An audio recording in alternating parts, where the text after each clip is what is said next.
الحمدللہ وکفا وسلام علی عبادہ الذین اصطفیٰ خصوصاً علی سید الرسل وخاتم الانبیاء اما بعد فقد قال اللہ تبارک و تعالی کما ورد فی سورۃ النساء فکیف اذا جئنا من کل امۃ بشہید وجئنا بک علی ہؤلاء شہیدا۔ تو کیا حال ہوگا ان نافرمانوں کا جب ہم لے آئیں گے ہر امت سے ایک گواہ، اور اے حبیب ہم لے آئیں گے آپ کو ان سب پر گواہ۔ صدق اللہ العظیم۔ لفظ لفظ نور اور حرف حرف روشنی سے آراستہ نور قرآن کے ساتھ طاہر بخاری آپ سے مخاطب ہے۔ ناظرین، آج ہم سورہ نساء بالخصوص 5ویں پارے سے منتخب آیات کا مطالعہ کرنے کی سعادت حاصل کریں گے۔ ان آیات اور اس پارے میں بطور خاص 3 طبقات کو خطاب کیا گیا ہے۔ ایک امت مسلمہ کو بطور امت مسلمہ، ایک امت مسلمہ کے 5th کالمسٹ یعنی منافقین، اور تیسرا اہل کتاب جس میں یہود اور نصارہ وہ شامل ہیں۔ اسی طرح بہت سے شرعی احکام اس سورہ میں اور آج کے موضوعات میں ہمارے ہاں شامل ہیں، جس میں بطور خاص ہمارا فیملی سسٹم، ہمارا عائلی نظام، ہمارا خاندانی نظام، اسلام اچھی معاشرت کے لیے اچھے خاندانی نظام اس کا خواہاں ہے۔ اس کے لیے بنیادی یونٹ اور بنیادی ایلیمنٹ میاں اور بیوی کا رشتہ ازدواج، خوبصورت گھرانہ میاں اور بیوی کے خوشگوار تعلقات پر منحصر ہے۔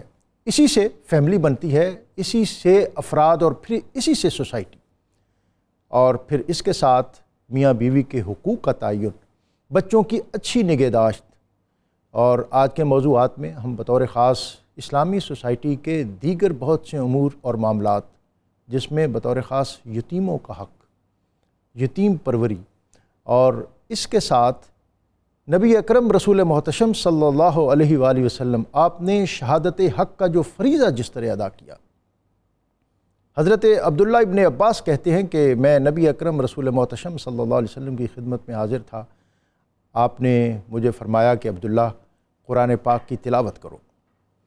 میں نے عرض کی یا رسول اللہ آپ کی موجودگی میں قرآن پاک پڑھوں؟ آپ نے فرمایا ہاں قرآن پاک کی تلاوت کرو۔ حضرت عبداللہ کہتے ہیں کہ میں نے سورہ نساء اس کی تلاوت شروع کی، اور جب میں اس سورہ پر اس آیت پر پہنچا فَكَيْفَ إِذَا جِئْنَا مِن كُلِّ أُمَّةٍ بِشَهِيدٍ وَجِئْنَا بِكَ عَلَىٰ هَؤُلَاءِ شَهِيدًا، تو میں نے محسوس کیا کہ نبی اکرم رسول محتشم صلی اللہ علیہ وآلہ وسلم آپ کی چشمان مبارک سے آنسو رواں ہو گئے، اور آپ پر ایک گریہ اور ایک رقت کی کیفیت ہوئی۔ کچھ وقفہ آیا، آپ نے مجھے دوبارہ حکم دیا کہ یہی آیت دوبارہ پڑھو۔ میں نے دوبارہ یہ آیت پڑھی، اور میں نے دیکھا کہ نبی اکرم صلی اللہ علیہ وآلہ وسلم پر پھر وہی کیفیت آ رہی ہوئی، اور اس کے بعد آپ نے مجھے تیسری مرتبہ پھر یہی آیت پڑھنے کا حکم دیا۔ ناظرین، اس آیت میں ہمیں جو سبق ملا اور جو چیز اس میں عطا ہوئی وہ یہ ہے کہ اللہ رب العزت نے انبیاء و مرسلین کو اس دنیا میں مبعوث فرمایا تو ایک پورے چارٹر کے ساتھ، ایک مکمل نظام زندگی دے کر، شہادت حق کے فریضے کے ساتھ، اور یہ فریضہ کوئی محض اختیاری نہیں ہے بلکہ مینڈیٹری ہے، یہاں تک کہ نبی اکرم رسول محتشم صلی اللہ علیہ وآلہ وسلم آپ نے حیات ظاہری کے 23 سال جس تندہی اور جانفشانی کے ساتھ یہ فریضہ سر انجام دیا، اور اس فرض کی انجام دہی کا کس قدر شدید احساس تھا آپ پر کہ خطبہ حجۃ الوداع کے موقع پر آپ نے اعلان پوری امت اور اپنے پورے اجتماع سے یہ سوال کیا کہ الا هل بلغت رسالتی، کہ کیا میں نے تم پر اللہ تعالیٰ کا پیغام پہنچا دیا ہے؟ پورے اجتماع نے، صحابہ اکرام نے پکار کر پورے زور سے عرض کیا یا رسول اللہ آپ نے حق ادا کر دیا، اور پھر آپ نے اس پر گواہ بنایا ایک دوسرے کو، لوگوں کو، اور اللہ رب العزت کی طرف، آسمان کی طرف منہ کر کے اللہ رب العزت کی بارگاہ میں یہ درخواست کی کہ یا اللہ تو نے میرے ذمے جو فرائض ادا کیے تھے، جو ذمہ داری مجھے سونپی تھی، آج یہ امر اس چیز کا شاہد ہے کہ میں نے اس کا حق ادا کر دیا۔ حق کی گواہی، یہ سلسلہ نبی اکرم رسول محتشم صلی اللہ علیہ وآلہ وسلم کے بعد پوری امت کو سونپا گیا، اور بطور خاص امت کے چنیدہ لوگ، اہل بیت اطہار اور صحابہ اکرام اور بالخصوص خلفائے راشدین، حضرت ابوبکر صدیق رضی اللہ تعالی عنہ، آپ کے دور میں جب حالات دگرگوں ہوئے اور مانعین زکوٰۃ کے ساتھ کچھ کمپرومائز کرنے کی پرپوزل اور تجویز آئی، تو آپ نے فرمایا کہ ینقص الدین، کہ دین میں نقص پیدا ہو اور میں زندہ رہوں. اور آپ نے فرمایا کہ نبی اکرم رسول محتشم صلی اللہ علیہ وسلم دنیا سے تشریف لے گئے، دین مکمل ہو گیا، اور اب اس میں کچھ کمی کجی یا زیادتی ہو اور پھر ابو بکر زندہ رہے، یہ نہیں ہو سکتا. اور پھر اس سے بھی بڑھ کر آپ نے اس اسپرٹ اور جذبے کا اظہار اس وقت بھی کیا جب مسلمہ کذاب کی طرف لشکر روانہ ہونا تھا. آپ نے فرمایا کہ اگر جنگل کے درندے ابو بکر کی پنڈلیوں کا گوشت نوچ لیں اور فضاؤں سے پرندے میرے سر کے بال کھا لیں تو پھر بھی ابو بکر حق کی گواہی سے باز نہیں رہے گا. ناظرین، اسی منظر اور مظہر کو تاریخ اسلام اور تاریخ انسانیت 61 ہجری میں بھی اور 60 ہجری میں بھی دیکھتی ہے کہ جب امام علی مقام حضرت امام حسین علیہ السلام رضی اللہ تعالیٰ عنہ، آپ نے کہا کہ میرے نانا کا دین جو انہوں نے عطا کیا، اس کے حلال کو حرام اور حرام کو حلال کیا جا رہا ہے، شریعت میں نقص واقع ہو رہا ہے. جو دین نبی اکرم رسول محتشم صلی اللہ علیہ وسلم ہم کو عطا کر کے گئے، اس کو تہو بالا کیا جا رہا ہے. یہ سب کچھ ہو اور پھر میں زندہ رہوں. اور پھر کیا ہوا کہ نقش اللہ بر صحرا نوشت، سطر عنوان نجات ما نوشت. شہادت حق، حق کی گواہی انبیاء و مرسلین کے بعد اس امت کے ہر فرد پر کس طرح اللہ تعالیٰ نے اور نبی اکرم صلی اللہ علیہ وسلم نے آیت کی عطا فرمائی. سورہ نساء کے اہم مضامین میں سے ایک یہ بھی شامل ہے. سورہ نساء کے ان منتخب موضوعات اور عنوانات اور آیات پر آج ہم بات کریں گے، اور بات کرنے کے لیے ہمیشہ کی طرح ہمارے ساتھ بہت وقی، معتبر اور نامور شخصیات علامہ مفتی محمد اقبال چشتی صاحب، علامہ ذوالفقار مصطفیٰ ہاشمی صاحب، اور اللہ رب العزت کی بارگاہ میں حمد کا نذرانہ پیش کرنے کے لیے آج ہمارے ساتھ موجود ہیں دنیا نعت کی ایک عظیم تر شخصیت الحاج مرغوب احمد حمدانی. میں ان سب کو خوش آمدید کہتے ہوئے آج کا قرآنی وظیفہ آپ کی آج کا اسم الہی آپ کی خدمت میں پیش کرتا ہوں. المؤمن، امن دینے والا. اس اسم مبارک کی برکت یہ ہے کہ جو شخص کثرت کے ساتھ اللہ تعالیٰ کے اسم گرامی المؤمن کا ورد کرتا ہے تو اللہ تعالیٰ اس کو ہر قسم کی پریشانیوں سے محفوظ رکھتا ہے. آج کا جو پارہ 5واں ہے اور اس کے اندر بہت سے مضامین ہیں، اور ابتدا ہم کرتے ہیں پارہ 5ویں میں جو الرجال قوامون علی النساء، اور اس میں بطور خاص میں چاہوں گا کہ میاں بیوی گھریلو نظام کیسے چلائیں اور اختلاف کی صورت میں کس طرح کمپرومائز کرتے ہوئے صلح کا راستہ نکالنا چاہیے. بسم اللہ الرحمن الرحیم. ڈاکٹر صاحب، قرآن مجید فرقان حمید اللہ کی وہ کتاب ہے جو رسول اکرم صلی اللہ علیہ وسلم کے قلب اطہر پر نازل ہوئی، اور زندگی کا کوئی شعبہ اور گوشہ ایسا نہیں جس میں اس میں نور اور ہدایت نہ پائی جاتی ہو. سورہ نساء کے اندر بتایا گیا کہ اللہ پاک نے مردوں کو عورتوں پر حاکم بنایا ہے، فضیلت عطا فرمائی ہے، اور بحیثیت مسلمان ہونے کے ہر کوئی جانتا ہے کہ اللہ کریم نے نبوت اور رسالت کا تاج بھی مردوں کے سر پر رکھا. امامت کبریٰ اور امامت صغریٰ دونوں قسم کی امامتیں بھی انہیں عطا فرمائیں، اور نکاح کا سارا معاملہ بھی مرد کے ہاتھ میں ہوتا ہے، عورت کے ہاتھ میں نہیں ہوتا. عورت کا نان و نفقہ بھی مرد کے ذمے ہوتا ہے. تو اللہ پاک نے قرآن مجید میں واضح فرما دیا کہ مرد کو اللہ پاک نے عورتوں پر فضیلت عطا فرمائی ہے. یہ جن سے مرد اور جن سے عورت کی بات ہے، وہ صورتیں استثناء والی ہیں کہ جو امہات المومنین ہیں، صحابیات ہیں، حضرت سیدہ زہرا پاک ہیں، ان کی جو ایک فضیلت ہے وہ اپنی جگہ. تو دوسری بات یہ ہے کہ عورت اور مرد کو کیسے رہنا چاہیے، اس کے لیے بہترین نمونہ رسول اللہ علیہ السلام کی ذات گرامی ہے. نبی اکرم صلی اللہ علیہ وسلم نے ارشاد فرمایا، اگر اللہ کے علاوہ کسی اور کو سجدہ جائز ہوتا تو میں عورت کو حکم دیتا کہ وہ مرد کو سجدہ کرے۔ اس سے عورت کو بتا دیا کہ جس سے تیرا نکاح ہوا ہے وہ کتنا محترم ہے۔ اور دوسری طرف نبی اکرم صلی اللہ علیہ وسلم نے پھر مردوں کو بھی ایک بات سمجھائی، فرمایا خیرکم خیرکم لأہلہ، تم میں سے بہترین آدمی وہ ہے جو اپنے گھر والوں کے لیے بہتر ہے، اور پھر بطور مثال فرمایا وَأَنَا خَيْرُكُمْ لِأَهْلِي، سبحان اللہ۔ اور تم سب میں سے سب سے زیادہ بہترین اپنے گھر والوں سے میں سلوک کرتا ہوں۔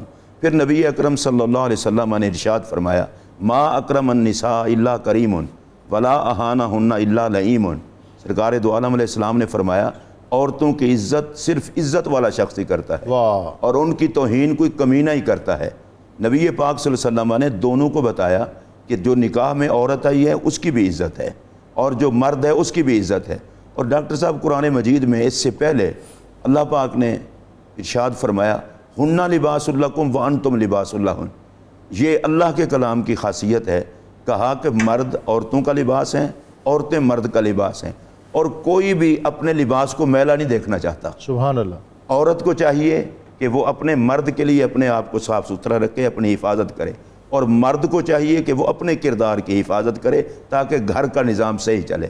اب یہاں سورہ نساء میں سب سے پہلے نیک بیویوں کا ذکر کیا گیا ہے، اور نیک بیوی کون سی ہے؟ جو شوہر کی فرما بردار ہو، اور نیک بیوی وہ ہے جو شوہر کی عدم موجودگی میں اپنی عزت کی حفاظت کرے اپنی شوہر کی خاطر۔ سبحان اللہ۔ قرآن مجید میں اللہ تعالیٰ کا چونکہ کلام ہے، اللہ تعالیٰ کسی بات کو بیان فرماتے ہوئے وہ اس بات سے حیا نہیں کرتا کہ لوگ کیا سمجھیں گے۔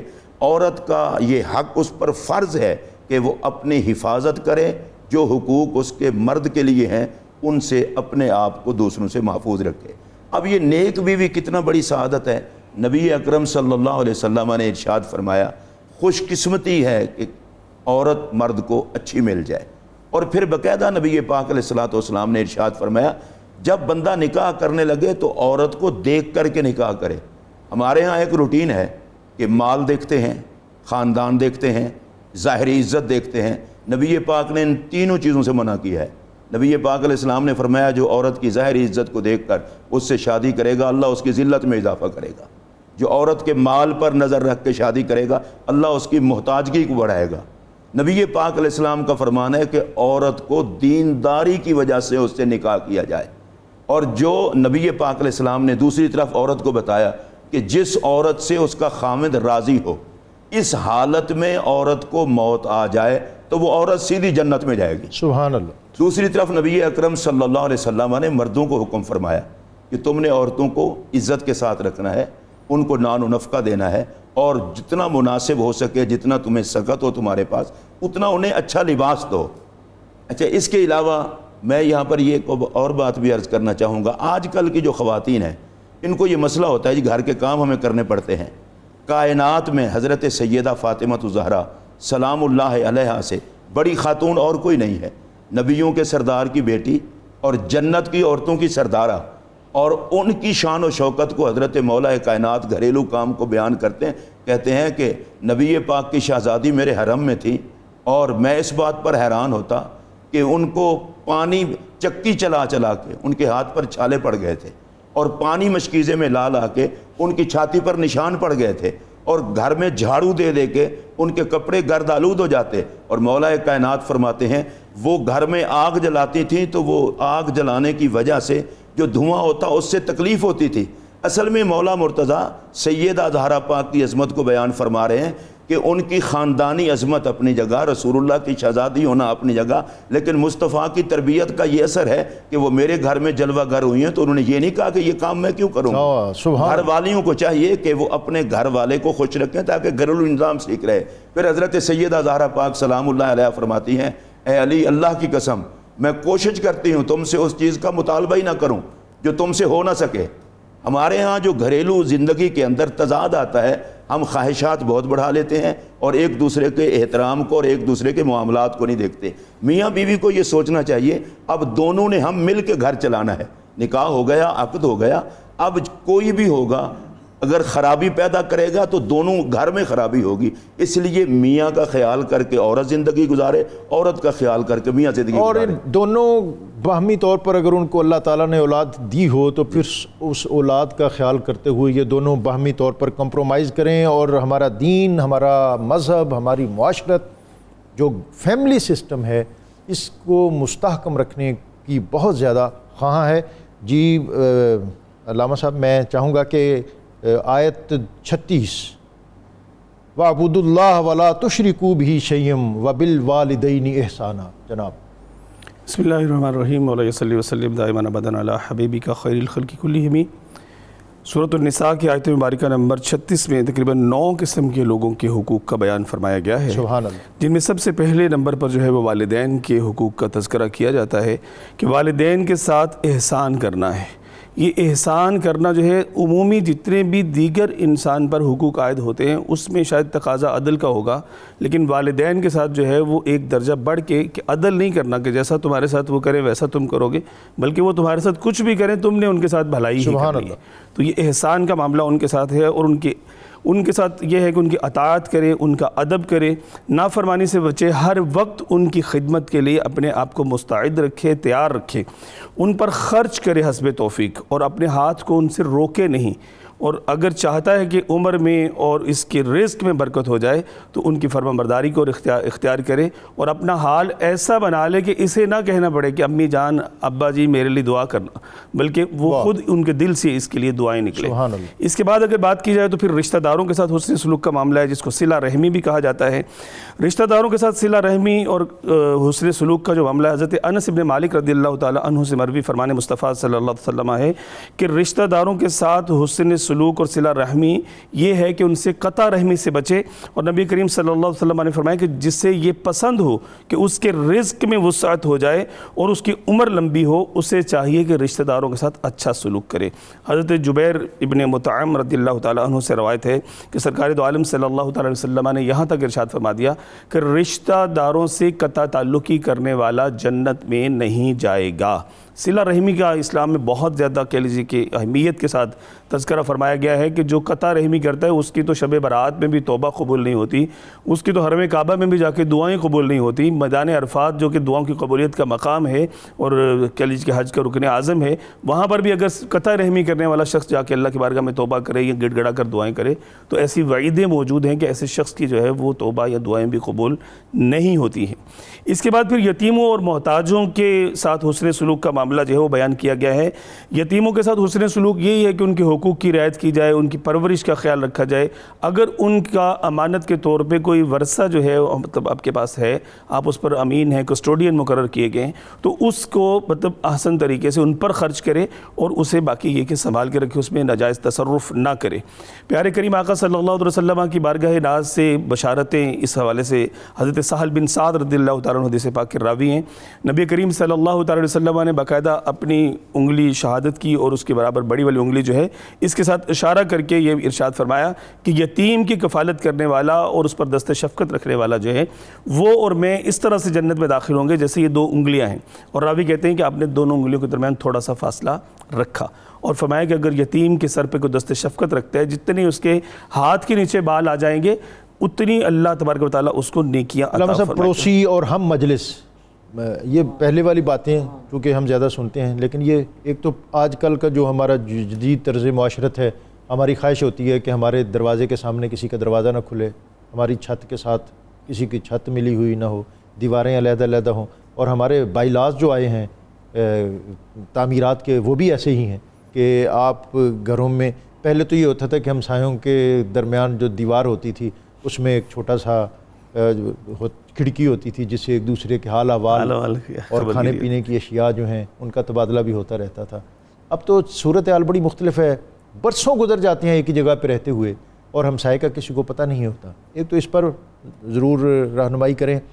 دوسرا ہم مجلس کون ہے اور اس حوالے سے اس کا کیا حق ہے؟ 4 لوگ 5 لوگ بیٹھے ہیں تو ان میں سے ڈر کے ایک باہر نہیں نکل رہا ہوتا کہ ابھی میں باہر نکلوں گا تو یہ میری ہی غیبت شروع کر دیں گے۔ جناب جی ہاں، پڑوسی کے حقوق کے بارے میں تو دیکھیے ام المومنین حضرت امی عائشہ صدیقہ طیبہ طاہرہ رضی اللہ تعالیٰ عنہا سے مروی فرمان مصطفیٰ صلی اللہ علیہ وسلم یوں ملتا ہے کہ حضور صلی اللہ علیہ وسلم نے فرمایا کہ جبریل امین علیہ السلام نے مجھے پڑوسی کے حقوق کے متعلق مجھے برابر وصیت کرتے رہے، اللہ تعالیٰ کا احکامات اور فرامین پہنچاتے رہے، یہاں تک کہ مجھے اس بات کا گمان گزرا کہ کہیں پڑوسی کو وراثت میں جو ہے وہ حصہ دار نہ بنا دیا جائے، اتنی زیادہ تاکید ہے۔ اور اس میں قرآن حکیم فرقان مجید کی اس آیت مبارکہ میں 2 قسم کے پڑوسیوں کا بالخصوص جو ہے وہ ذکر ہوا، قریب والا پڑوسی اور دور والا پڑوسی۔ ایک تو وہ جس کی وہی دیوار کی دیوار آپ کے ساتھ ملی ہوئی ہے، اور دوسرا یہ کہ آپ کے محلے دار ہے، آپ کے آس پاس رہنے والا ہے۔ ان کے ساتھ حسن سلوک کا معاملہ یہاں تک ہے کہ اگر کوئی جو ہے وہ پڑوسی بھوکا ہو اور آپ پیٹ بھر کے سو جائیں تو فرمایا حضور صلی اللہ علیہ وسلم کہ وہ ہم میں سے نہیں ہے، وہ مطلب اس کے اسلام سے تعلق نہیں ہے۔ اور پڑوسیوں کے پھر کئی قسم کے مطلب آگے مطلب معاملات ہیں۔ ایک تو یہ پڑوسی کے جو رشتہ دار بھی اور پڑوسی بھی ہو اس کے 2 حق ہے، پھر یہ کہ مسلمان ہو پڑوسی ہو اس کے بھی 2 حق ہیں۔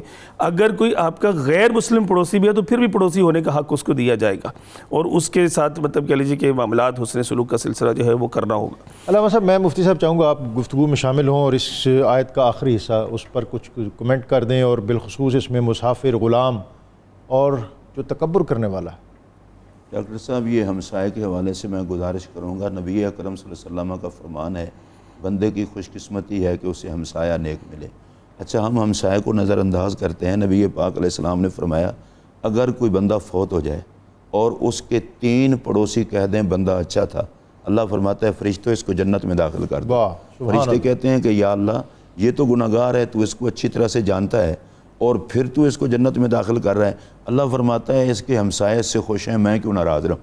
اس لیے آج کل ہمسایوں کے حوالے سے ہمیں خاص طور پر خیال رکھنا چاہیے، اور رسول رحمت نے حضرت سید عائشہ صدیقہ رضی اللہ تعالیٰ عنہ کو فرمایا تھا، عائشہ، گھر میں جو کچھ بکے اس کی خوشبو ساتھ والے گھر نہ جائے، اگر خوشبو جائے تو ساتھ سالن بھی جائے۔ یعنی یہ نہ ہو کہ آپ اگر امیر کبیر ہیں اور آپ کے گھر میں کھانا اچھا پک رہا ہے، اس کی خوشبو کے حلے جا رہے ہیں، اور کوئی غریب کا بچہ اپنے باپ کو کہہ دے، ماں کو کہہ دے، تو وہ کہ ہمارے پاس تو ہے نہیں، دل نہ ٹوٹے۔ اسی لیے نبی پاک علیہ السلام کو شوربے والا سالن زیادہ پسند تھا کہ اس میں زیادہ لوگوں کو شریک کر دیا جاتا ہے۔ پھر قرآن مجید فرقان حمید نے کہا جو مسافر ہیں، جن کو کوئی شرعی ضرورت ہے، آپ ان کے ساتھ تعاون کریں۔ اصل میں جب ہم قرآن مجید پڑھتے ہیں، یہ جتنے حقوق گنوائے جا رہے ہیں، تو قرآن صرف عبادت خدا تک محدود نہیں رکھتا۔ ایک اچھا انسان وہ ہے جو اپنے رب کو بھی راضی رکھے اور رب کی مخلوق کو بھی راضی رکھے۔ سبحان اللہ۔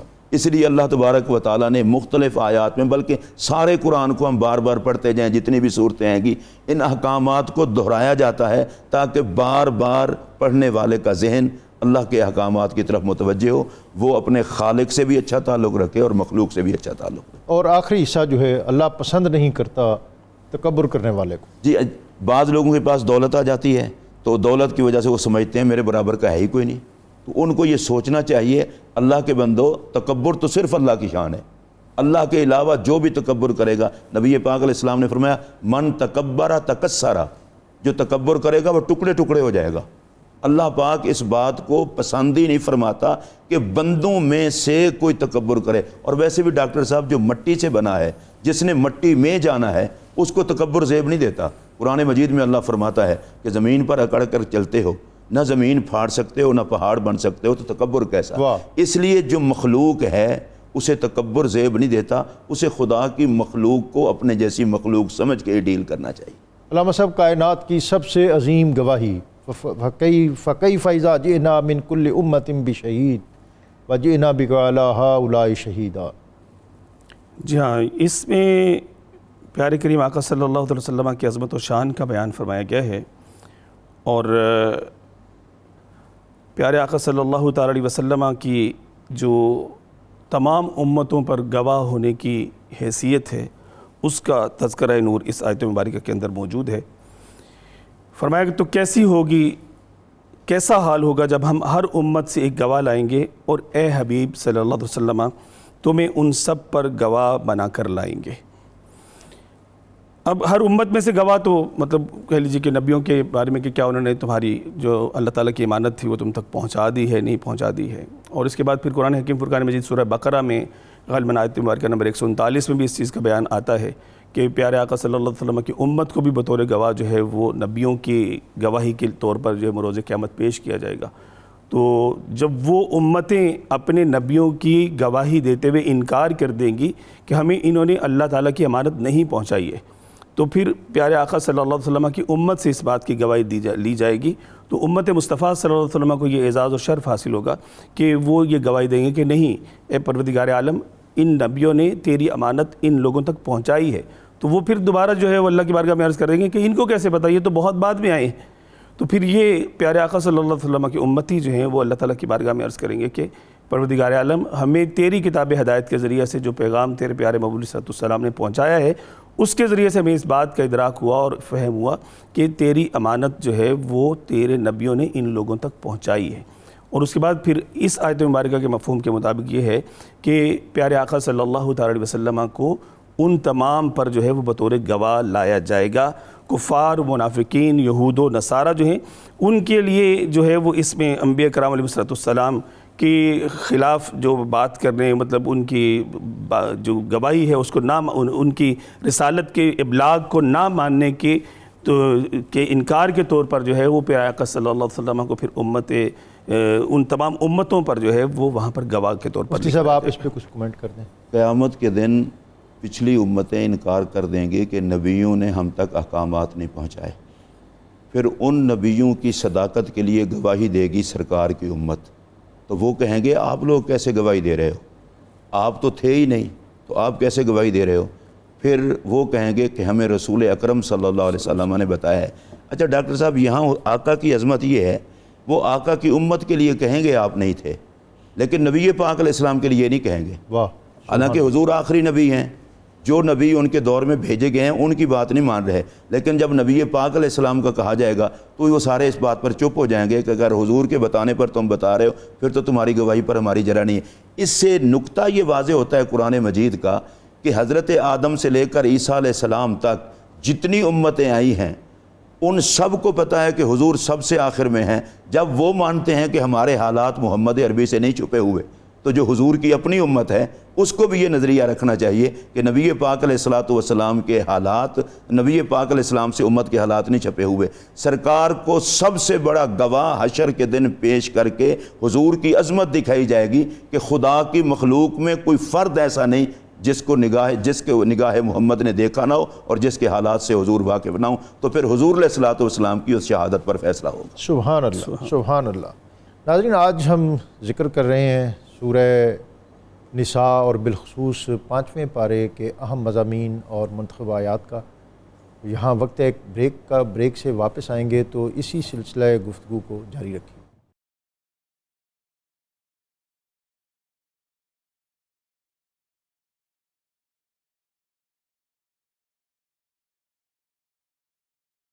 سورہ قرآن میں آپ کو ایک مرتبہ پھر خوش آمدید. سورہ نساء اور بالخصوص 5واں پارہ, اور اس 5ویں پارے میں جو حسن معاشرت, جس میں حقوق اور فرائض کا تعین, میاں بیوی بہتر انداز میں کس طرح زندگی کی گاڑی کو آگے بڑھا سکتے ہیں, اور خاندانی نظام میں ٹالرنس اور ایک دوسرے کی کوتاہیوں سے صرف نظر اور اپنے عفو کے دائرے کو وسیع رکھنا, یہ بہت بنیادی ایلیمنٹ ہیں. اور پھر جیسا ابتدائی حصے میں ہم نے اپنے علماء سے اور مفتی صاحب سے بطور خاص سنا کہ نبی اکرم صلی اللہ علیہ وسلم اپنی خاندانی اور گھریلو زندگی میں اپنی ازدواج مطہرات سے کس طرح محبت برا سلوک کرتے تھے. یہ اہم مضامین آج ہم نے سنے. اور ناظرین, جب تک ہم ان چیزوں کو اپنی عملی زندگی میں نافذ نہیں کریں گے, قرآن کے اس نور کو ہم اپنے زندگی کے اندر نہیں لائیں گے, اس وقت تک روشنی, رہنمائی اور ارتقاء, ترقی اور پیشوائی وہ ہمیں نصیب نہیں ہوگی. آج ہمارے موضوعات میں سے علامہ صاحب بہت اہم آیت, ان اللہ یأمرکم ان تؤدوا الامانات الی اہلھا, یہ جو امانت, ادائے امانت اور امانت کا کسی کو تفویض کرنا, اس کا معنی اور مفہوم اور اس کا دائرہ کیا ہے, اور بطور خاص اس کے آخری حصے میں وَإِذَا حَكَمْتُمْ, کہ جب تمہیں منصب عدالت عطا ہو تو پھر لوگوں کے درمیان انصاف کے تقاضے جو ہیں ان کو پورا کرو. تو ابتدائی حصہ ان اللہ یأمرکم ان تؤدوا الامانات الی اہلھا. جناب. جی ہاں, یہ دونوں حکم جو ہیں اسلامی تعلیمات کے اگر دیکھا جائے تو شاہکار ہیں. سبحان اللہ. اور اسلامی معاشرہ جو ہے وہ اس پر, اس کی اسلامی معاشرے کی اس پر بنیاد ہے. اور یہ ایک ایسا ضابطہ ہے کہ جس کے ذریعہ سے جس کو نافذ کر کے معاشرہ جو ہے وہ ایک پرامن اسلامی معاشرہ بن سکتا ہے، سلامتی والا، عدل والا معاشرہ بن سکتا ہے. اور دیکھا جائے تو معاشرت میں اس کی مرکزی حیثیت ہے. سب سے پہلے بات اگر امانت کی ادائیگی کے حوالے سے کی جائے تو ایک تو امانت کی ادائیگی کا عمومی مفہوم ہے کہ جو مالی معاملات یا کوئی مطلب ضرورت کی چیزیں جو ایک دوسرے کے پاس رکھوائی جاتی ہیں اور ان کو بطور امانت رکھا جائے اور ان کی پھر خیانت نہ کی جائے اور ان کو لوٹا دیا جائے. لیکن اگر اس کے ایک وسیع مفہوم کو دیکھا جائے، ایک براڈ کینوس میں اس کے مفہوم کو سمجھا جائے تو بہت زیادہ اس کے اندر جو ہے وہ متنوع قسم کے مضامین جو ہے وہ یا مفاہیم اس کے اندر پائے جاتے ہیں. جیسے حضرت عبداللہ ابن عباس رضی اللہ تعالیٰ عنہما سے روایت ہے کہ رسول کریم صلی اللہ تعالیٰ علیہ وسلم نے ارشاد فرمایا، جو مسلمانوں کا حاکم بنایا گیا اور پھر اس نے آگے کسی شخص کو دیگر امور پر اپنی طرف سے کوئی حاکم مقرر کیا تو جس کے بارے میں یہ خود جانتا ہے کہ یہ بندہ جو ہے وہ اس بات کی اہلیت رکھتا ہے یا نہیں رکھتا، اور اس کو مطلب اس نے بغیر اہل ہونے کے کسی ایسے عہدے پر، کسی ایسے منصب پر مقرر کر دیا، تو یہ بھی بددیانتی کا ارتکاب ہے اور یہ بھی مطلب کہہ لیجئے کہ اللہ اس کے رسول کی بارگاہ میں جو ہے وہ ناپسندیدہ ہے. اور حالانکہ یہ بندہ جانتا ہے مطلب جس نے مقرر کیا ہے جو آگے میں اپنے سبارڈینیٹس یا مطلب دیگر اپنے حاکم جو ہے وہ مقرر کر رہا ہوں، اس سے بہتر قرآن و سنت کے عالم، احادیث طیبات میں ہے کہ قرآن و سنت کے عالم اس سے بہتر موجود ہیں، اللہ تبارک و تعالیٰ کے احکامات کو جاننے والے اور ماننے والے موجود ہیں. ان کو یہ صرف نظر کرتا ہے اور اپنے اقربا کو یا اپنے پسند ناپسند کے لوگوں کو مختلف مناصب پر جو ہے وہ متمکن کرتا ہے. تو اس نے پیارے آقا صلی اللہ علیہ وسلم نے فرمایا کہ اس نے اللہ، اس کے رسول سے اور مسلمانوں سے خیانت کی. منصب لینے کے لیے تو ایک دوڑ لگی ہوتی ہے. اس حوالے سے بھی کوئی ہے کہ ہم جب خود کو پیش کرتے ہیں کسی منصب کے لیے تو پھر اس پر دین اور حکومت اور مقتدر طبقہ جو ہے اس کا کیا رد عمل ہونا چاہیے؟ اسلام میں اگر دیکھا جائے تو ایک اس حوالے سے جو ہے مطلب کہ اپنے آپ کو کسی منصب کے لیے پیش کرنا، اس کی کوئی عمومی اجازت جو ہے وہ نظر نہیں آتی ہے کہ یہ مطلب کوئی مستحسن عمل نہیں ہے، بلکہ جو جس منصب کے لیے اہل ہو، جس کے اندر جس چیز کی کوئی کہہ لیجیے کہ ایلیجبلٹی پائی جاتی ہے، اس کی کوالیفیکیشن پائی جاتی ہے، اسی کو اس منصب پر جو ہے وہ فائز کیا جائے گا. ہمارے ساتھ کچھ کالر ہیں، ان کو شامل کرتے ہیں گفتگو میں. جی محمد سلیم صاحب ہیں. جی السلام علیکم. وعلیکم السلام. سر یہ میں میاں بیوی کے حقوق کے بارے میں پوچھنا چاہتا ہوں. بھی علماء کرام سے سنتے رہتے ہیں بھی مرنے کے بعد جو ہے سب سے پہلے میاں بیوی کے حقوق کے بارے میں پوچھا جائے گا. تو سر میں ہمارے علماء کرام بیٹھے ہیں، قرآن و حدیث کی روشنی میں یہ بتا دیں کہ خاوند کے بیوی کو کیا حقوق ہیں، تاکہ خاوند کے بیوی کے اوپر کیا حقوق ہیں اور پھر بیوی کے خاوند کے اوپر کیا حقوق ہیں، یہ دونوں چیزیں ہوں گی. دوسری انہوں نے اہم بات یہی کہی کہ جب مواخذہ ہوگا اور قیامت میں پیش ہوں گے تو سب سے پہلے انہی حقوق کی بابت سوال کیا جائے گا. یہ بھی ہمارے ساتھ ایک اور کالر ہے، اللہ دیتا شاکر صاحب ویاڑی سے. جی السلام علیکم. وعلیکم السلام. پپلی اڈا ویاڑی سے اللہ دیتا شاکر سنگا تمام ٹیم کو سلام عرض کرتا ہے. جی آپ کو بھی سلام جناب. کیا کہنا چاہتے ہیں؟ ہاں جی، اور سوال یہ ہے کہ ہمسائے کے حقوق کے حوالے سے بات ہو رہی تھی کہ لفظ عبادت جو ہے یہ کس لفظ سے نکلا ہے؟ اس میں کیا صرف آپ سے یعنی کہ پورا اس میں صرف نماز و روزہ آتا ہے یا انسان کے حقوق بھی آتے ہیں؟ یہ لفظ جو ہے یہ آپ سے تو نہیں نکلا ہے عبادت. لفظ یعنی عبادت جو ہے اس کا دائرہ کار ہے، یہ مدرسے میں بھی دیا جا سکتا ہے. اس کی وسعت کیا ہے؟ جی علماء نے یہ بات سن لی ہے، اس پر بات کریں گے. ہمارے ساتھ ایک اور کالر ہیں ندیم شاہ صاحب. جی السلام علیکم.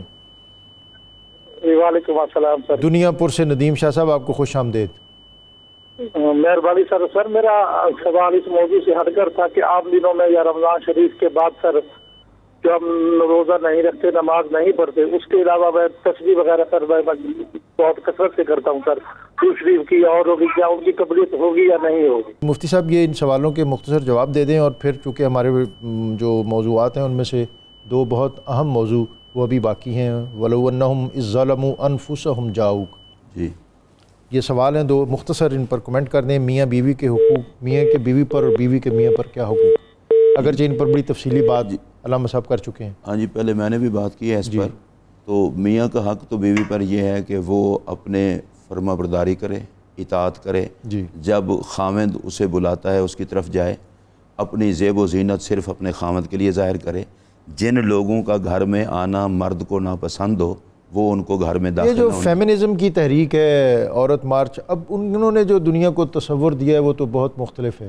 اگرچہ اقبال نے تو بہت پہلے اس کو کنڈیم کیا تھا کہ جس علم کی تاثیر سے زن ہوتی ہے نازن، کہتے ہیں اسی علم کو ارباب نظر موت، لیکن اب تو اسی تصور اور تاثر کو مضبوط جو نیا تصور ہے نا جی، یہ عورت کی عزت نہیں ہے، عورت کی موت ہے۔ عورت کی عزت تو رسول اللہ علیہ الصلوۃ نے فرمائی کہ کسی غیر محرم مرد کی ناپاک نظر بھی اس پر نہ پڑے۔ تو جو عزت رسول اللہ نے دی تھی، عزت تو وہی ہے۔ اس کے علاوہ نبی پاک کی ذات کو چھوڑتے جائیں گے، شریعت کو چھوڑتے جائیں گے، ذلت ہوگی، عزت اور اس نہیں۔ کو ہماری معاشرت نے چراغ خانہ بنایا تھا، بالکل اشتہار بنا وہ دیا شمع محفل بننے کے لیے ہر وقت اسی کو ارتقاء اور بلندی سمجھتی ہے۔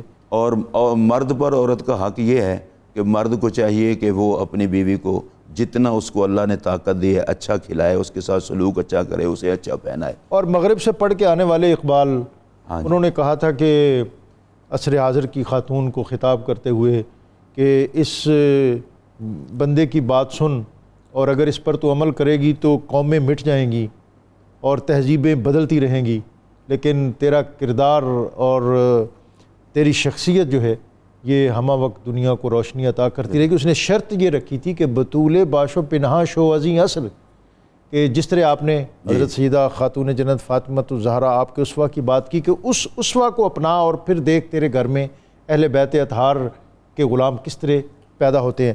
میں اپنے ایک صرف اس پہ یہ بتا دیں، انہوں نے کہا کہ کیا میاں بیوی کے حقوق کی بابت ہی پہلا سوال ہوگا؟ نہیں، پہلا سوال تو یہ نہیں ہوگا، وہ تو حدیث میں ہے، پہلا سوال نماز کا ہوگا، لیکن یہ بھی پوچھا جائے گا، یہ بھی پوچھا جائے گا۔ یہ آج کا جو چونکہ پروگرام اپنے اختتامی لمحوں پہ ہے، یہ آیت جو 64 اور 65 ہے اس میں وَلَوْ أَنَّهُمْ إِذْ ظَلَمُوا أَنفُسَهُمْ جَاءُوا، ڈاکٹر صاحب یہ تو پہلے بھی ابھی امانت اور عدل ہے۔ امانت جو ہے نا جی، اس پر میں ایک بات عرض کرنا چاہتا ہوں۔ امانت صرف مال واپس کرنے کا نام نہیں، وہ بھی ایک ہے، لیکن اگر انسان دیکھے نا، ہمارے پاس جان اور مال، یہ بھی اللہ کی امانت ہے۔ اپنی جان اور مال کو اللہ کے احکامات کے مطابق جو استعمال نہیں کرتا وہ بھی خیانت کر رہا ہے۔ جس کے پاس منصب ہے اور اس کے تقاضے پورے نہیں کرتا وہ بھی خیانت کر رہا ہے۔ اسی طرح آگے عدل ہے، تو نبی پاک صلی اللہ علیہ وسلم نے فرمایا قاضی 3 قسم کے ہیں، ایک قاضی جنت میں جائے گا، ایک جج، اور 2 قسم کے جج جہنم میں جائیں گے۔ نبی پاک علیہ السلام نے اس کی وضاحت بھی فرما دی کہ جو قاضی حق کو جان کر حق کے مطابق فیصلہ کرے وہ تو جائے گا جنت میں، اور جو قاضی حق کو جان کر خلاف حق فیصلہ کرے وہ بھی جہنم میں جائے گا، اور جو معاملے کی تہہ تک پہنچے بغیر فیصلہ کر دے وہ بھی جہنم میں جائے گا۔ عدل بہت ضروری ہے، اس لیے جن لوگوں کو یہ منصب سونپا گیا ہے، یہ دنیا کی زندگی 4 دن کی ہے، اس طرح سے زندگی گزاریں کہ آخرت میں شرمندگی نہ ہو۔ آپ نے جس قرآن پاک کی آیت کی بات کی ہے ڈاکٹر صاحب، اس میں اللہ تبارک و تعالیٰ نے قیامت تک آنے والے انسانوں کو کہا ہے کہ جرم ہو جاتے ہیں، خطائیں ہو جاتی ہیں، تو تمہیں میں نے محمد عربی کریم کا وسیلہ عطا کر دیا ہے، میرے پاک نبی کی بارگاہ میں حاضر ہو کر مجھ سے بخشش مانگو، اور نبی کی بارگاہ میں بھی درخواست کرو کہ وہ تمہارے لیے دعا کر دیں، تو میں خالق کائنات توبہ بھی قبول کر لوں گا اور تمہارے گناہوں کو معاف کر دوں گا، مہربان بھی ہوں۔ اب اس کا ایک طریقہ تو یہ ہے کہ بندہ سرکار دنیا میں موجود تھے تو وہیں جائے، دوسرا طریقہ ہے گنبد خضرا پہ چلا جائے، ایک تیسرا طریقہ بھی ہے، یہ وہاں نہیں جا سکتا، گنبد خضرا پہ سرکار کے پاس نہیں جا سکتا، تو النبی اولیٰ بالمؤمنین من انفسہم، نبی ایمان والوں کی جانوں کے زیادہ قریب ہیں، وہ جہاں ہے جدھر ہے اپنے پاک نبی علیہ السلام کو جان سے زیادہ قریب سمجھ کر سرکار کی بارگاہ میں وہیں عرض کر دے، یا رسول اللہ صلی اللہ علیہ وسلم میرے لیے سفارش فرما دیں، اور نبی پاک تو اپنی امت کے لیے دعا فرماتے ہی رہتے ہیں۔ تو یہ ایک طریقہ ہے، اور صحابہ کرام نے اس پر باقاعدہ عمل کیا۔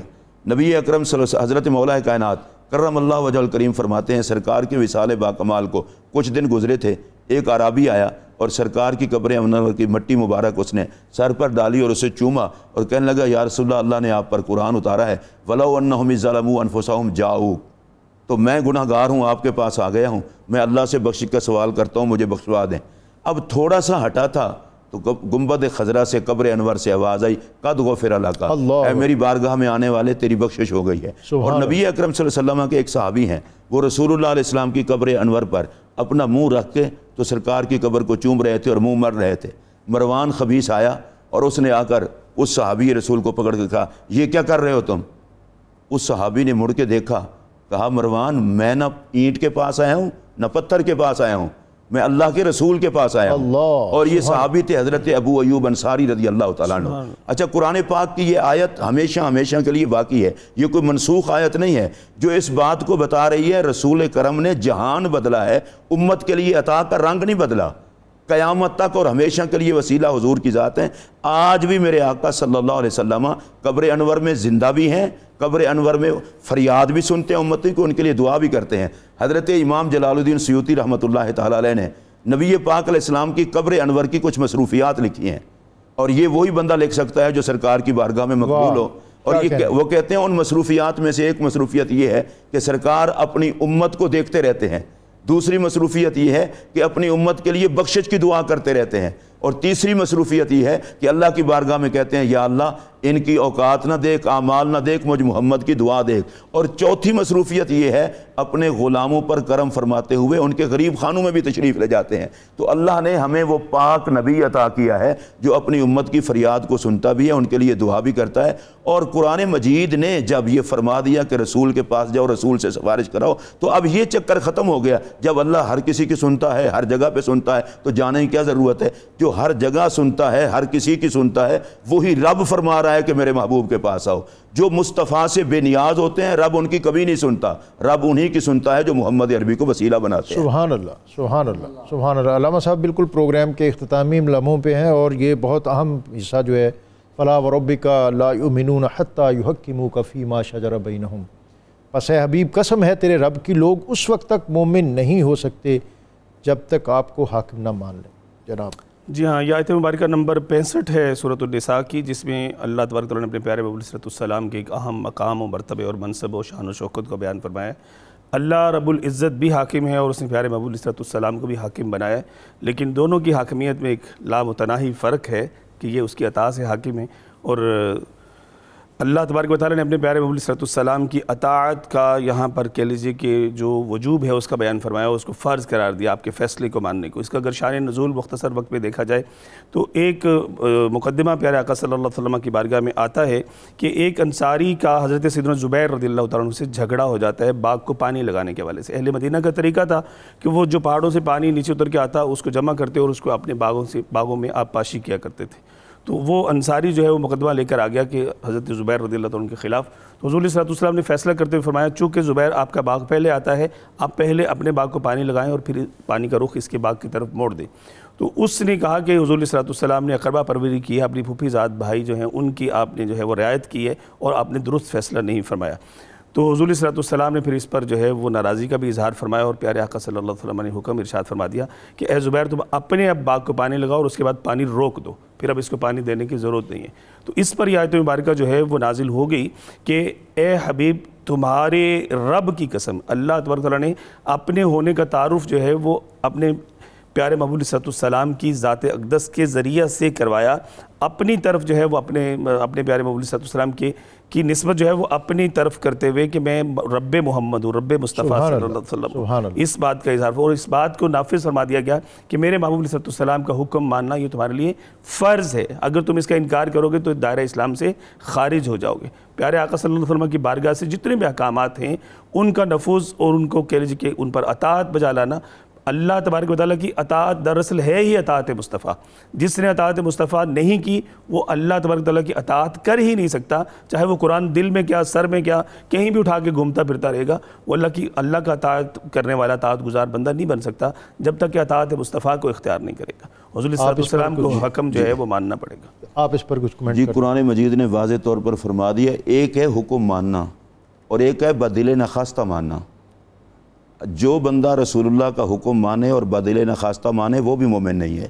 قرآن مجید واضح طور پر کہہ رہا ہے کہ ایمان صرف اس کو نصیب ہوگا جو اپنے تمام معاملات میں رسول اللہ کے فیصلے کو دل و جان سے تسلیم کرے۔ آج اس بات پر کلمہ پڑھنے والوں کو سوچنا چاہیے، کیا ہمارے سارے معاملات زندگی میں ہم نے اپنے پاک نبی کے بتائے ہوئے چیزوں کو اور آپ کے حکم کو بطور فیصل مانا ہوا یا نہیں مانا ہوا؟ کلمے کے نام پر ملنے والے اس ملک میں اللہ کے فضل سے ہم کلمہ پڑھنے والوں کی اکثریت ہے۔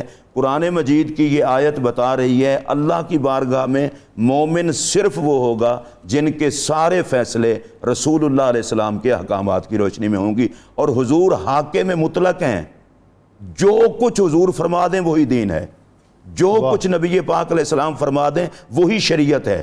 یہ نہیں ہے کہ سرکار کچھ فرمایا کوئی عقل مانتی ہے فلانی مانتی۔ قرآن مجید نے قبلہ کہا ہے کہ ثم لا یجدوا فی انفسہم حرجا مما قضیت، محبوب جو آپ فیصلہ کریں اگر ان کی طبیعت میں بوجھ بھی آ گیا تو اللہ کے ہاں وہ مومن نہیں ہوں گے۔ وَيُسَلِّمُوا تسلیما، مومن وہ ہے جو مصطفیٰ کریم علیہ السلام کی بارگاہ میں اپنا سر تسلیم خم کر دے اور آقا کے ہر حکم کو خندہ پیشانی سے مانے۔ اور علامہ اقبال رحمۃ اللہ علیہ نے یہ جو بات کی تھی وہی اس میں کمال ہے، ہماری عزت بھی اسی میں ہے کہ محمد سے وفا تو نے تو ہم تیرے ہیں، یہ جہاں چیز ہے کیا لوح و قلم تیرے ہیں۔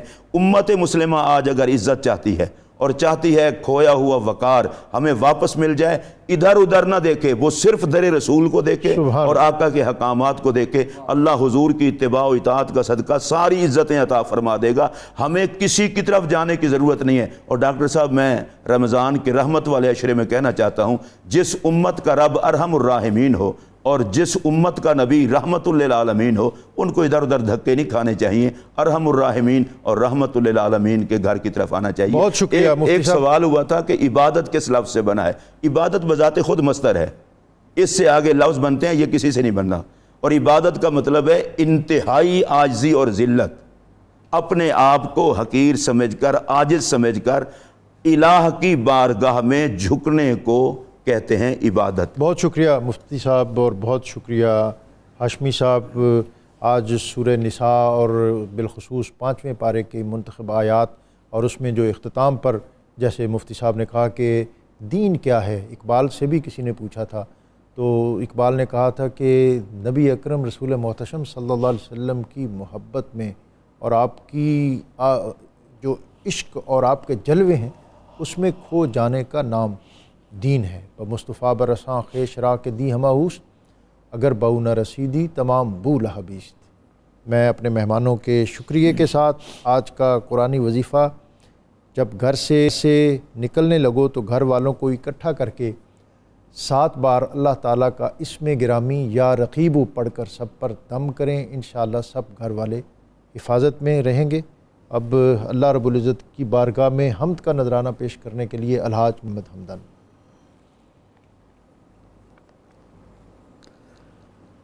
رہے لب پہ نام خدا اللہ اللہ، رہے لب پہ نام خدا اللہ اللہ، میری روح کی ہو غذا اللہ اللہ، میری روح کی ہو غذا اللہ اللہ، وظیفہ ہو میرا صدا اللہ اللہ، وظیفہ ہو میرا صدا اللہ اللہ،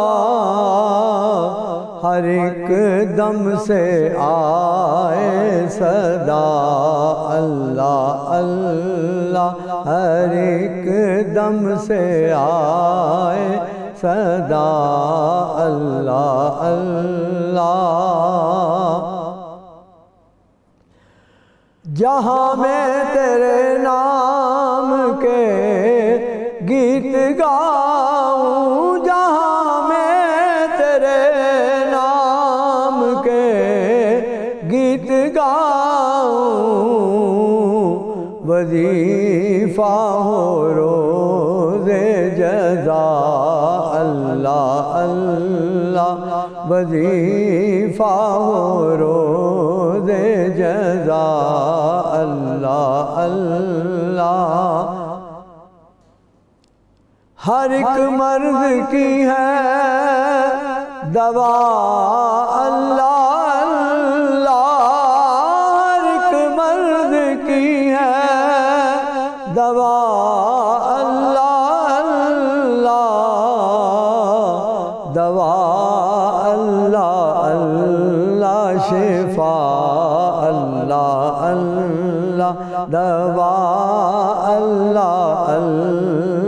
شفا اللہ اللہ، لحد میں وہ انوار پائے گا ہر دم، لحد میں وہ انوار پائے گا ہر دم، لحد میں وہ انوار پائے گا ہر دم، محبت سے جس نے کہا اللہ اللہ، محبت سے جس نے کہا اللہ اللہ، رہے لب پہ نام خدا اللہ اللہ، میری روح کی ہو غذا اللہ اللہ۔